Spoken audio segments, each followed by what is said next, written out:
ప్రపంచంలోనే అతిపెద్ద రాజ్యాంగం భారత రాజ్యాంగమని భారతీయ జనతా పార్టీ నాయకులు పరిమి రాధాకృష్ణ పేర్కొన్నారు. కొవ్వూరు హోలీ ఏంజల్స్ స్కూల్ ఆవరణలో ఏర్పాటు చేసిన 77వ గణతంత్ర దినోత్సవ వేడుకలలో రాధాకృష్ణ మాట్లాడుతూ రాజ్యాంగ స్ఫూర్తితో యువత హక్కులు బాధ్యతలపై అవగాహన పెంచుకుని సమాజానికి ఆదర్శమైన పౌరులుగా ఉండాలని పిలుపునిచ్చారు. ఈ కార్యక్రమంలో Holy Angels School correspondent Nelson Antony విద్యార్థుల తదితరులు పాల్గొన్నారు.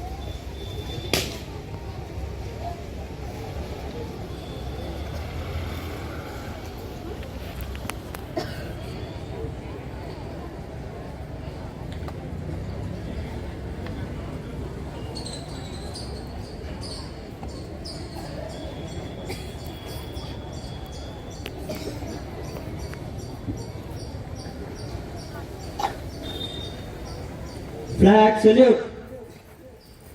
Order. Flag salute. Order. Flag salute. Order.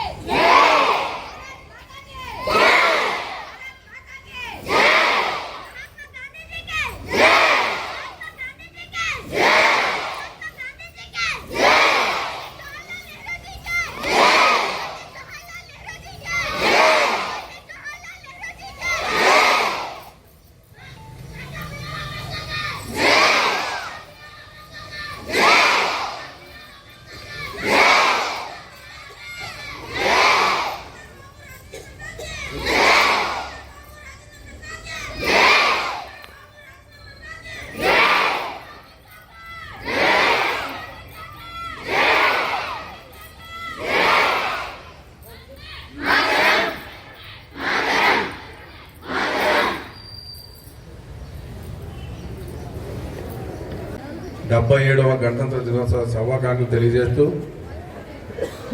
మనం ఈరోజు రాజ్యాంగాన్ని ఆవిష్కరించుకునే 77 సంవత్సరాల సందర్భంగా మరి దేశమంతా కూడా ఒక పండుగ వాతావరణంలో ఈ వేడుకలు నిర్వహించుకోవడం, మరి కొవ్వూరులో హోలీ ఏంజల్స్లో ఏ కార్యక్రమమైనా ఒక చక్కటి క్రమశిక్షణతో ఒక చక్కటి రంగు నాణ్యతతో జరిపించే నెల్సన్ ఆంటోనీకి నా హృదయపూర్వక ధన్యవాదాలు తెలియజేసుకుంటూ, మరి డాక్టర్ బాబాసాహెబ్ అంబేద్కర్ గారు మన దేశానికి స్వాతంత్రం వచ్చిన తర్వాత 1950 జనవరి 26న ఏదైతే రాజ్యాంగాన్ని ప్రపంచంలోనే అతి పెద్ద రాజ్యాంగాన్ని ఆవిష్కరించారో ఆ రోజు ఆయన ఆవిష్కరణ చేస్తూ నేను అనేక దేశాలు అనేక మందితో కలిసి నేను ఈ అతి చక్కటి రాజ్యాంగాన్ని దేశానికి సమర్పిస్తున్నాను. ఏదైతే నాయకులు దీని చిత్తశుద్ధితో రాజ్యాంగాన్ని యథాతథంగా మరి ఆవిష్కరిస్తే ప్రపంచంలోనే అతి పెద్ద ప్రజాస్వామ్య దేశంగా, అతి పెద్ద దేశంగా, అతి గొప్ప దేశంగా, మరి విశ్వగురువుగా ఈ దేశం ముందుకెళ్తుందని ఆయన ఆ రోజు పార్లమెంట్లో ఆ గ్రంథాన్ని ఆవిష్కరించడం, తర్వాత మన పెద్దలు దాన్ని ఈ రోజు వరకు కూడా మరి ప్రజాస్వామ్యాన్ని పరిరక్షిస్తూ మరి దాన్ని ముందుకు తీసుకెళ్ళడం, ఇంత పెద్ద ప్రజాస్వామ్య దేశంలో మరి ఈ ఏదైతే అంబేద్కర్ గారు రచించిన రాజ్యాంగాన్ని కొన్ని సవరణలు చేసినప్పటికీ కూడా, మరి కాలానికి అనుగుణంగా చేసినప్పటికీ కూడా మరి దాన్ని అదే విధంగా మరి ముందుకు తీసుకెళ్తాం.